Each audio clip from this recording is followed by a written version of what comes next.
Ihe na-ewu ugbu a bụ Ogechi Okeke Njaka na JAPC okwu anyị ọnụ na-agba onwe ha saga.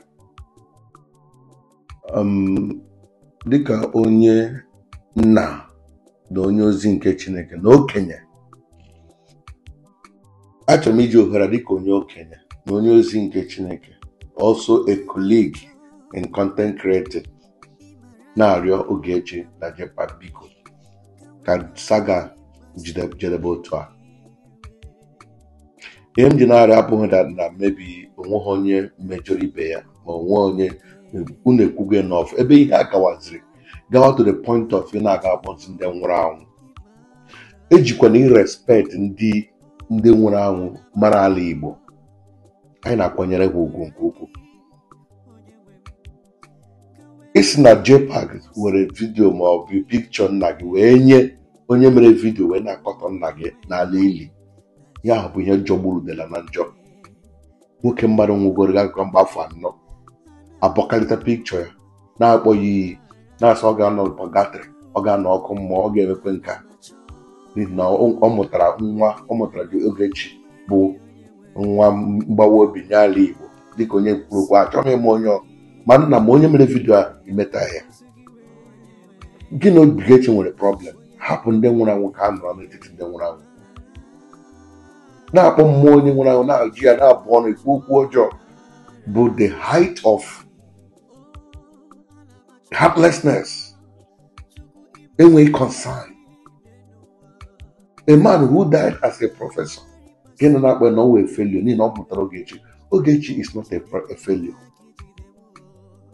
Ịma, enwere mgbe m host Ogechi na my channel, people bịara na-abịa sị ha ga-efonu m ọzọ na why should I bring Ogechi to their channel?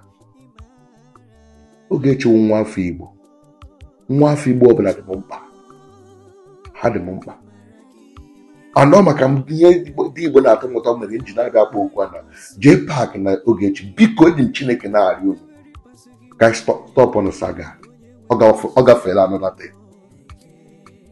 Na-emechaziela ka JAPC jikwa na-akọzi Ogechi jizi na-akọzi JAPC ọnụ, were Patrick Ifeanyi Ụba ka nọ na mọchụarị ya bụrụ ihe eji agba saga. Ọ dị mma ya wụ ọnwụ mgbawa obi. Ha o ji that guy 50-something years. Ndị be ha agaghị adị happy. Ọ bụrụ aha ya ka a na-emetọsị o jikwa kpọ ntụ. Ogechi imeta ha nke ha biko nwanne m. Ọ bụrụ na ị gwara JAPC ndị ama ndị ọga gị ndị na-akpọ gị akpọrọ onye ọbụla aha ya ba nọ gị na JAPC na-eme mere ibe gawa sistem ga na-akpọ ndị obi na-agbawa ụmụ mmadụ na nwokorobịa hapụrụ anyị n'ike. Ọnwa ala Igbo nwere anyị ji eme ọnụ. N'ụwa world Patrick emeghị impact ya, whether ma ị hụrụ ya n'anya ma ị hụ ya n'anya, ịkpọrọ ya sị kpọọ ya sị, he has made an impact in this particular n'ala Igbo. Na e nwere football club m watch capital Ifeanyi Ụba gịnị footballer enwere capital oyi ọtụtụ ihe dị iche iche Ifeanyi Ụba megoro mee ka ala Igbo bụrụ ebe a na-anọrọ aha ya n'ụwa niile. Ma ọ nwee shota na-apa anya ya, anyị ka na-eru uju n'anya mmiri nọ anyị n'anya. Ọ bụghị iwere aha ya na-asa ọkwa ntụ ọkpọ ntụ ejikwa n'ike na biko na enwere ihe eji egwu enwere eji agba saga. Ọ bụrụ na o eziokwu, you don't need to say it. So Ogechi ikwuta ya that one. Ike ekwe na JAPC ga-ekwe ndị ọga gị na-eme gị ka akpọrọ onye ọbụla aha ka erigodo uju nwoke a, ka eligodo nwoke a. So biko eji m ihe onyonyo a na-akpọ Ogechi biko enough is enough. Biko ọwụwụ na anasịghị agbala mmadụ saga sị gị onye gba ga-agbala ya, mana m na-arịọ gị biko ebe unu na-agasị na-agafe ọzọ, because ihe m na-ahụ na-abịa in future ihe agachi ịbanye into generational enmity.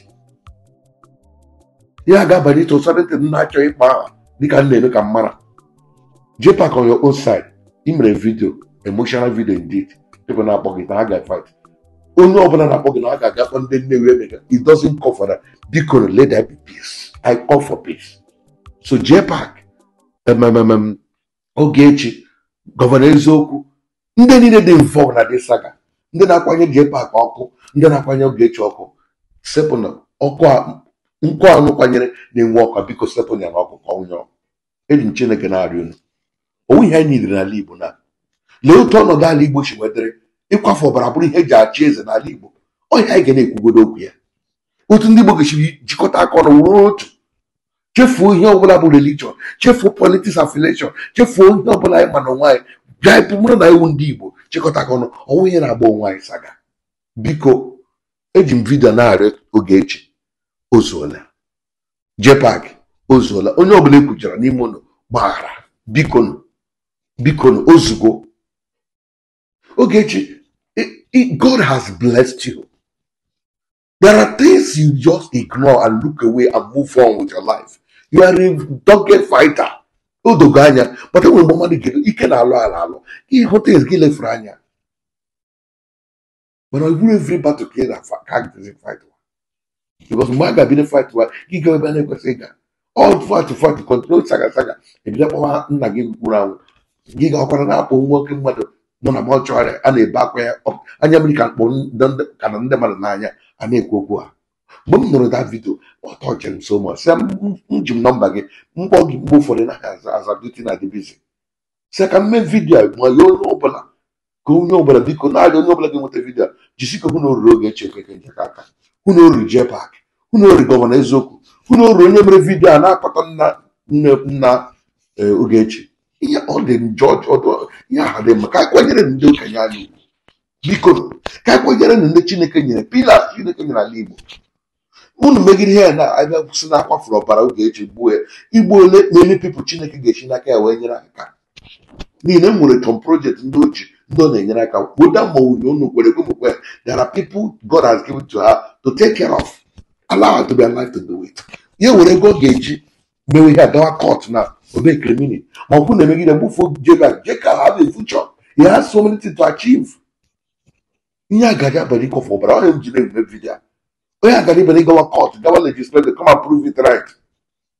Ozuola JAPC ka wụọ mmiri n'obi gị biko, ejiri vidio mee egwu. I beg in the name of God. Ogechi biko wụọ mmiri n'obi. Chetakwa na unu abụọ niile profess Christ. Otu ihe jikọrọ unu, ọtụtụ ihe jikọrọ unu ọnụ. Number 1, unu wu ndị Igbo.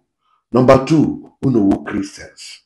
Number 3, I will future I will use. We are growing to go and see Ogechi Okeke. Nke anọ, unu nọ na social media. Ele ihe unu na-akụziri ndị na-ele unu anya na-abịa n'okpuru. Ọ saga ka unu ga-akụzi. Ọ saga ka a ga-amụta n'aka unu. Maka ịgba JAPC ma ihe ndị. So adị m Chineke na-arịọ unu biko ozuola kudochia. Onye nwere huda biko tụsara m vidio a unu oruru ndị niile ndị aka ka Chukwu na-agọzi gị dịka na-emecha. Ọ bụrụ na ị naghị esonye na Jovika TV ma ọkwa dịkporo ụlọ Jovika TV ebe na watch ebe a biko jisike tinye aka na follow button, share this video, drop your comment nke ihe ị chere na this saga na-aga on. I want to hear from you. Udo Tiano.